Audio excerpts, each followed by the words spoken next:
In the spring of 1951, a Chinese buildup was in progress in the Iron Triangle, a mountainous region north of the 38th parallel. UN forces sought to conquer the triangle since it would provide a comfortable buffer zone between the enemy and Seoul.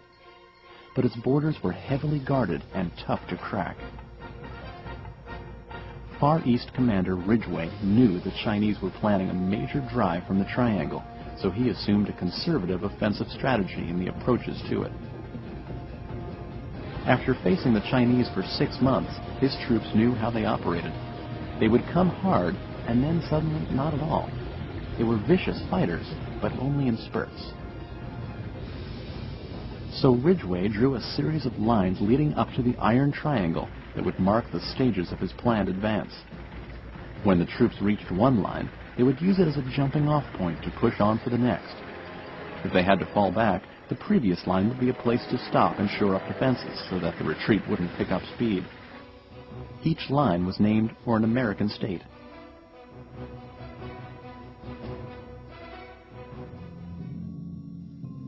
The 8th Army had recently conquered the Idaho Line and was now standing along the Kansas Line a few miles above the 38th parallel.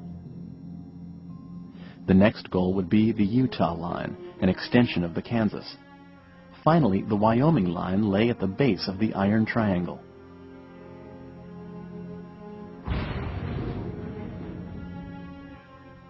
Whether going or coming along that grid, the UN goal was to butcher the enemy in massive numbers. By late April, UN forces were holding the Utah Line and pushing hard to reach Wyoming.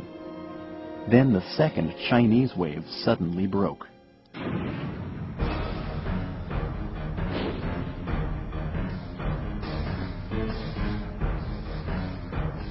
On April 22nd, heavy attacks came against the weaker South Korean units in the center of the peninsula.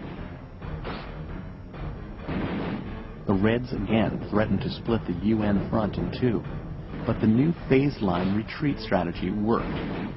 The 8th Army fell back to the Kansas line and dug in deep. There they held hard and took everything the Chinese could offer. Within a week, the enemy ran low on supplies and men and suffered huge losses for an insignificant piece of land. To the American troops who had seen their adversaries run out of gas after all of their previous attacks, this was no surprise. The communists were getting predictable. 2 weeks later, the Chinese tried one last major offensive, but this time, Field Commander Van Fleet had a special treat for them. He ordered an unprecedented barrage of heavy artillery.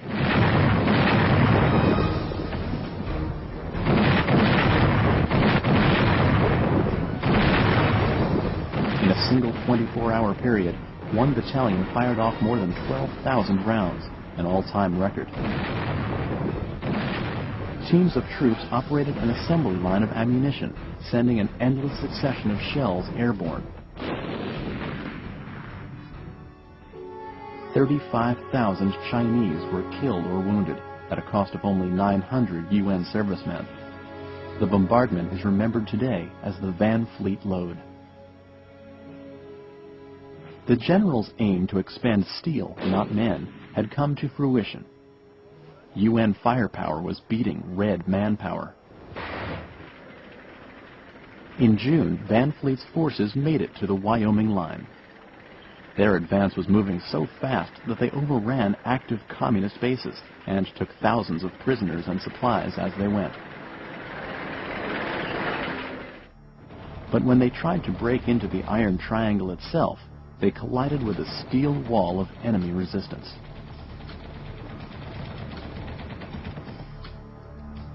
It took 10 days of round-the-clock air support and artillery attacks to break into the triangle's base.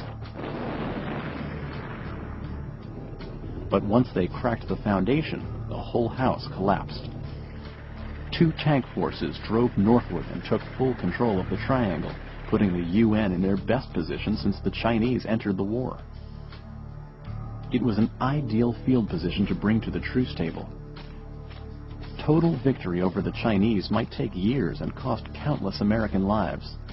So Ridgway wired Washington to say the time to talk peace was now. President Truman and his Joint Chiefs concurred. It was time to extend the olive branch.